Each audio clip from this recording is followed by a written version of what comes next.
I wasn't always the man people forgot. In fact, there was a time my name meant something. At least, in my house.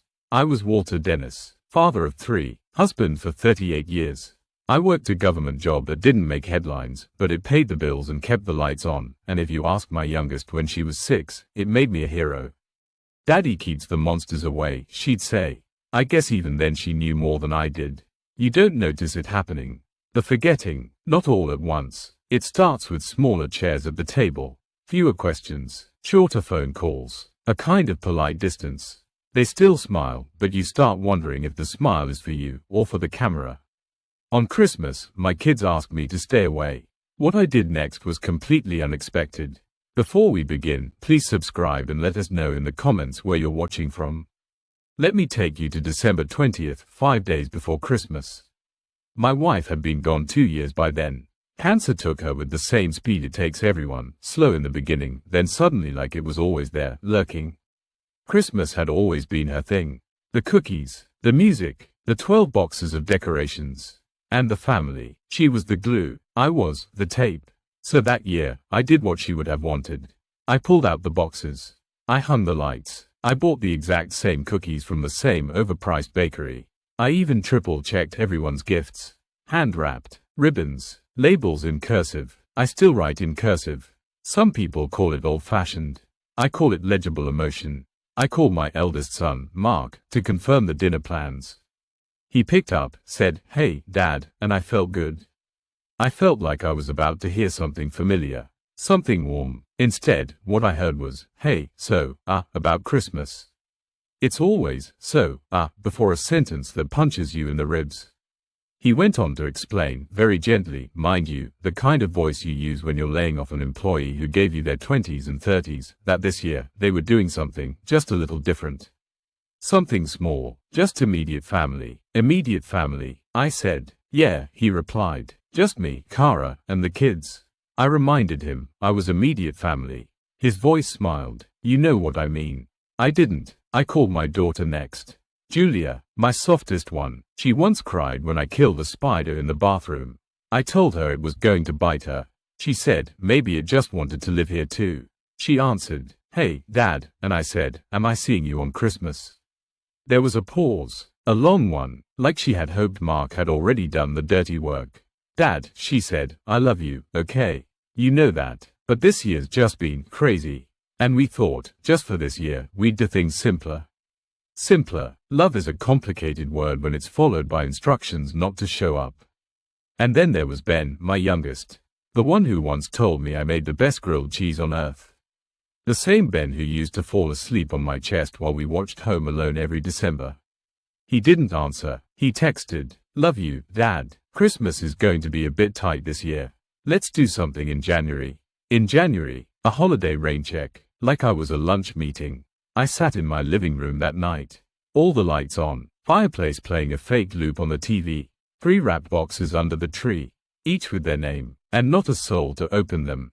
I didn't cry, not because I'm tough, because I already had, 2 years straight, every December. There comes a point where the tears dry, but the ache learns to whisper. Now here's the thing about me. I was raised by a man who said, if the door shuts, build a window. And by a mother who added, and make sure it has a damn view. The next morning, I took the gifts, still wrapped, and got in my car. I didn't know where I was going, just that I wasn't staying. I drove past the church my wife used to sing in, the senior center where we danced once a month. And then, by complete accident or divine choreography, I passed a small building with a banner that read, St. Jude's Children's Shelter, Christmas Toy Drive. I parked, sat in the car, looked at the boxes in the passenger seat, and then I walked in. A young woman at the desk looked up. "Can I help you?" she asked. I said, "I'm not sure, but I have 3 gifts and nowhere to bring them." She smiled. "You came to the right place."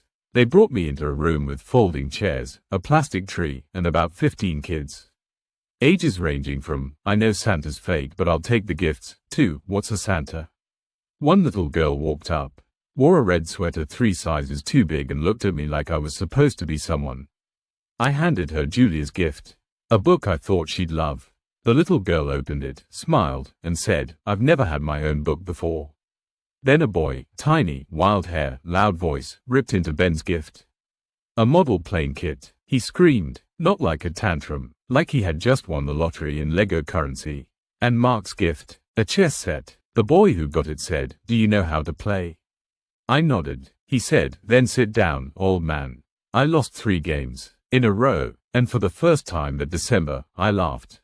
They asked if I could stay for dinner. It was paper plates and donated pizza, and better than any prime rib with quiet tension. When I left that night, one of the volunteers said, "They haven't smiled like that in weeks." "Thank you." I nodded, got into my car, and for once, I didn't feel like a forgotten man. I felt present. That night, I put on Home Alone by myself. Ben would have liked that, but so did I, and I thought about what Christmas used to mean. Togetherness, warmth, a place where everyone had a seat at the table. And then I realized something. Maybe it still meant that. Just at a different table. January came. Mark called. "Hey, Dad, let's do a lunch soon." I said, "How about February?" He said, "That works." Julia messaged me a photo of her baby. Said, "We missed you at Christmas. Let's catch up soon." I heart reacted it. Didn't reply. Not out of spite. Out of peace. Ben finally called. Said he'd been meaning to drop by. I told him, "I'd love that. Let me know when you mean it." See, the thing about absence, it teaches you what presence really is. And the thing about giving, it fills up places inside you that the takers never could. That Christmas, my kids told me to stay away. So I gave the gifts to children who needed them. And somehow, I gave myself the gift of being needed again. Funny thing is, I didn't lose a family that year. I found one made up of strangers who smiled without expectations. Of kids who reminded me how good it feels to be seen. And maybe, just maybe, that's the kind of miracle Christmas was always meant for. If you enjoyed this story, give the video a like, subscribe to the channel, and share your thoughts in the comments below. Want more stories like this? Click the box on the right to hear the next story.